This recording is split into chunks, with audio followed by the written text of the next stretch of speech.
Tender प्रक्रिया अनियमितता एवं पक्षपातिता अभियोग को नहीं जलेश्वर ग्राम्य उन्नयन विभाजन कार्यालय सम्मुख में अनिर्दिष्टकालीन धारणा चेतावनी देइछंती अभियोगकारी माने एने संपृक्त उच्च कर्तृपक्ष निकट में एक लिखित अभियोग दाखल होईछि। अभियोग अनुसार गोटे काम एक टेंडर होइथिला जहाको ठेकेदार राजेश दास 14.99% लेस रे टेंडर दाखल करथिले किंतु दीर्घ समय पर्यंत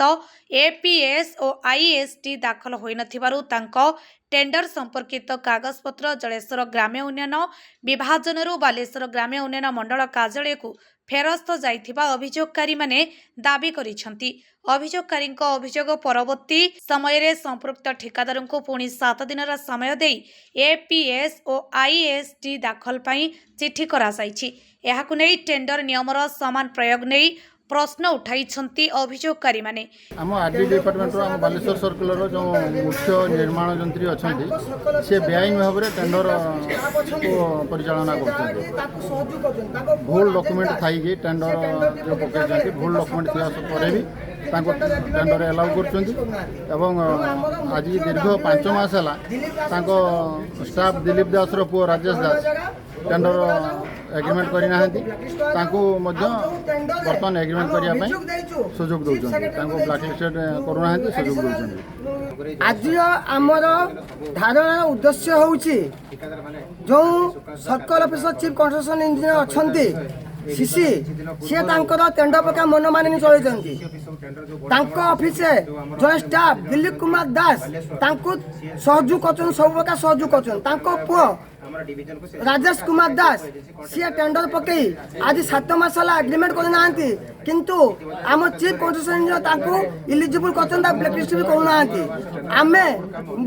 एप्लिकेशन एप्लिकेशन चीफ सेक्रेटरी को एडिशनल सेक्रेटरी को चीफ एआईसी को समस्त देला सत्ते भी सी गोटे टेंडर भूल थाई कि से टेंडर को यथाशीघ्र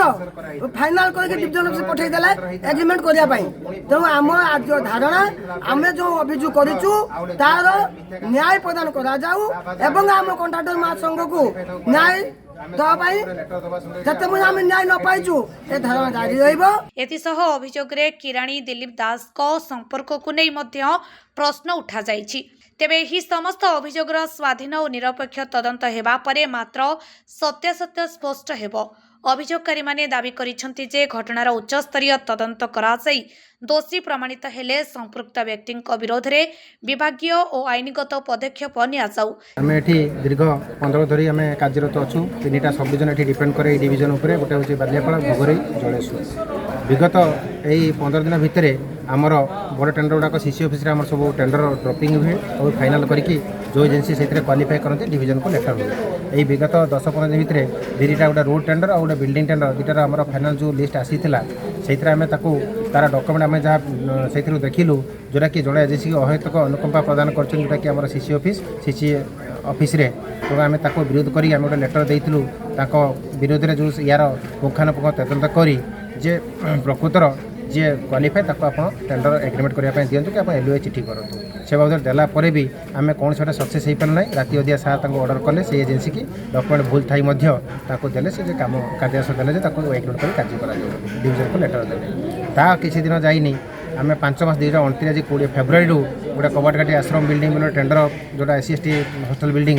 जोटा कि कलेक्टर बारंबार कहते एग्रीमेंट कर पिलांकर छात ना छात गली काम इमिडिएट आरंभ करूँ बोली कि आज 5 मास 29-20 फेब्रुआरी मास आज पर्यटन से बाबू जो राजेश दास नहीं जोटा कि दिलीप आम सीसी ऑफिस कार्यरत दिलीप दास बोली जड़े किराणी अच्छा सुपुत्र जोटा कि सीसी सार सागर भल संपर्क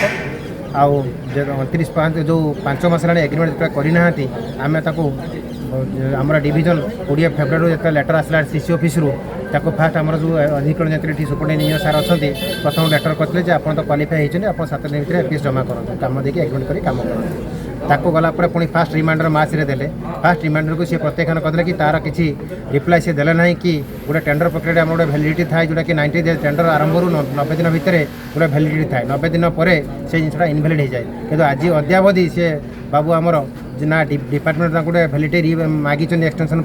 ना ये बाबू देती किसी न देता बेले पुणी जो फास्ट रिमाइंडर SC ऑफिस पुणी आउ थे देले सुपरिटेंडेंट इंजीनियर सार सी ताकू भी प्रत्याख्यान कले 29/5 जो बारंबार कहला पर सी बाबू एग्रीमेंट कले ना एरू डिविजन रू आम डॉक्यूमेंट सी सब फेरई देले जे एजेंसी एग्रीमेंट करना तेणु आपण